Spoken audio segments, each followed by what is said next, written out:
Il y a quelque chose qui est très émouvant à l'intérieur de Soleil Noir, c'est quand Christophe part, et il a hérité de quelque chose de vous, c'est le sens de la déconne. Et jusqu'à la fin, il plaisante même avec les infirmières. Oui, alors le soir où il est mort, moi je ne donnerai pas la date, mais début juillet, là je donne pas la date parce que vu qu'il y a eu don d'organes et il est très important de respecter Cet anonymat, ouais. cet anonymat. Donc je ne donne pas les dates de la mort de Christophe, je ne donne pas la date où Xavier a été transplanté, ainsi de suite, par respect pour les gens qui ont donné. Et quand je suis arrivé à l'hôpital, il venait juste de décéder.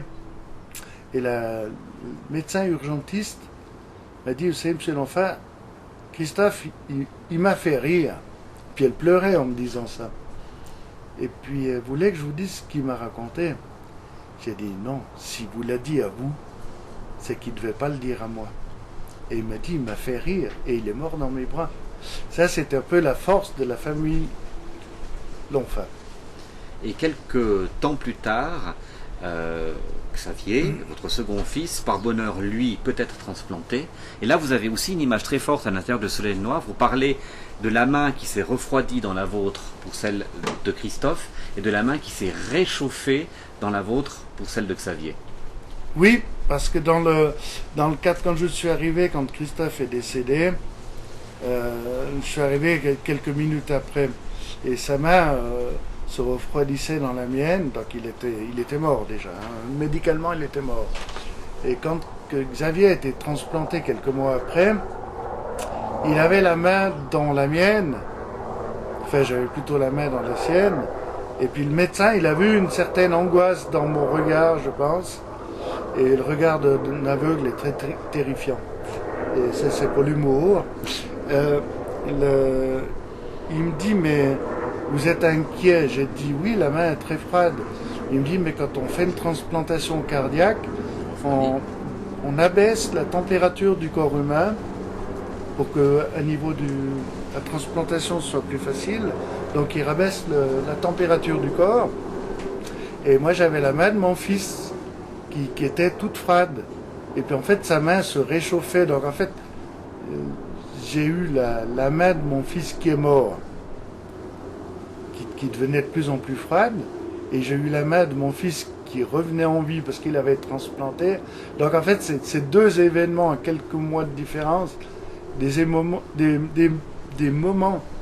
d'émotion très fortes. Parce qu'en fait, quand il s'est réveillé de sa... Parce qu'en principe, quand ils font une transplantation du cœur, ils laissent les gens pendant quelques jours en coma artificiel pour pas qu'ils souffrent. Puis mon fils, quand ils l'ont désentubé, mon fils, il voulait pas qu'on le réentube. Il voulait rester comme ça. Et j'ai eu la chaleur de mon fils, de la main de mon fils dans ma main, puis il s'est réveillé, puis il m'a dit « Salut pape, ça va ?» Là, je peux vous dire que ça, c'est des moments d'émotion qui sont plus fortes qu'un accouchement. Enfin, qu'un accouchement, qu'une naissance, j'ai jamais accouché. Mais la naissance d'un fils, il m'a dit « Salut pape, ça va ?» Et le médecin a décidé de ne pas le réentuber et de ne pas le remettre en coma artificiel. Vous avez aussi récemment un grand plaisir avec Xavier, c'est que progressivement il s'est réinséré dans la société et maintenant qu'il a un travail. On peut utiliser ses compétences dans l'informatique. Oui, alors ça c'est une chose qui est très bien parce qu'en fait il a fait un apprentissage qu'il a réussi d'ailleurs. Et puis après le corps médical avait un petit peu de la peine ne voulait pas qu'il retravaille par rapport à son problème parce qu'il était un petit peu dépressif. Il fait toutes les séquelles qu'il puisse avoir. Il faut retrouver des bases, hein, tout simplement aussi. Oui. Hein. Et puis donc il faisait des crises d'angoisse, puis il a quand même fait 24 arrêts cardiaques. Donc c'est pas simple. Hein. Et la personne avec qui j'avais parlé, d'une personne adulte qui a 3 arrêts cardiaques, en principe elle est quick. Lui il en a fait 22 ou 24, je sais plus. Je confonds toujours avec mes deux fils. Et il a fait cet apprentissage. Puis après, les médecins ont décidé qu'ils ne pouvaient pas reprendre le travail parce qu'il n'était pas, c'était pas compatible avec tout ça. Il n'était pas tout à fait d'accord, du coup.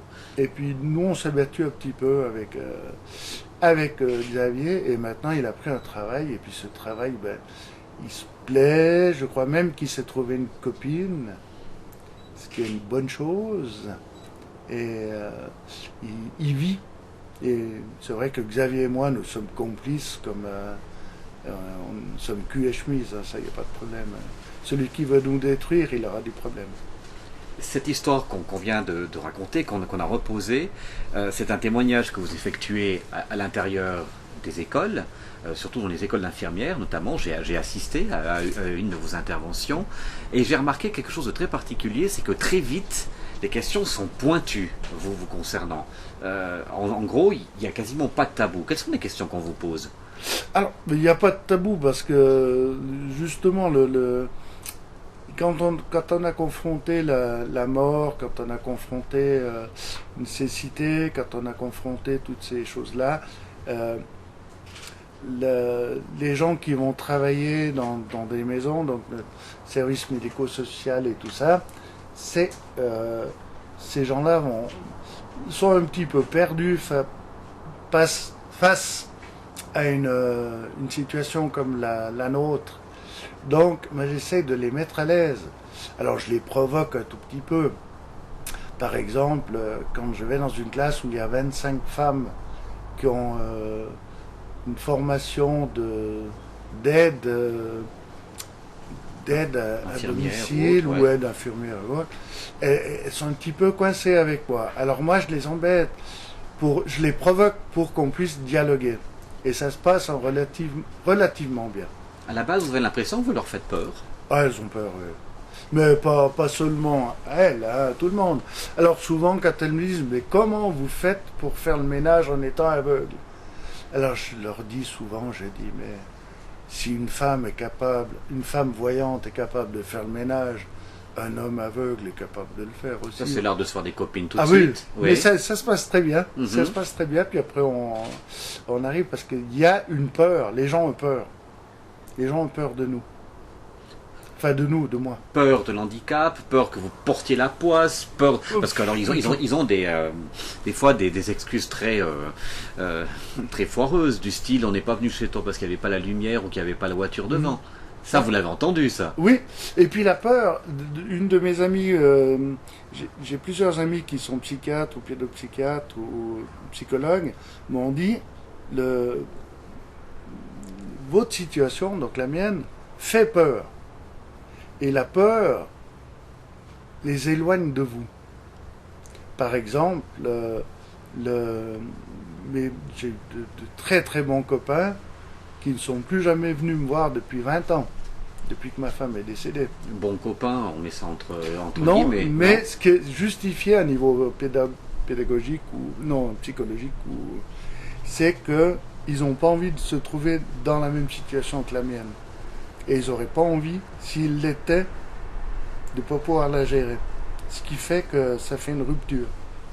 Alors ça, c'est l'explication que j'ai eue des spécialistes.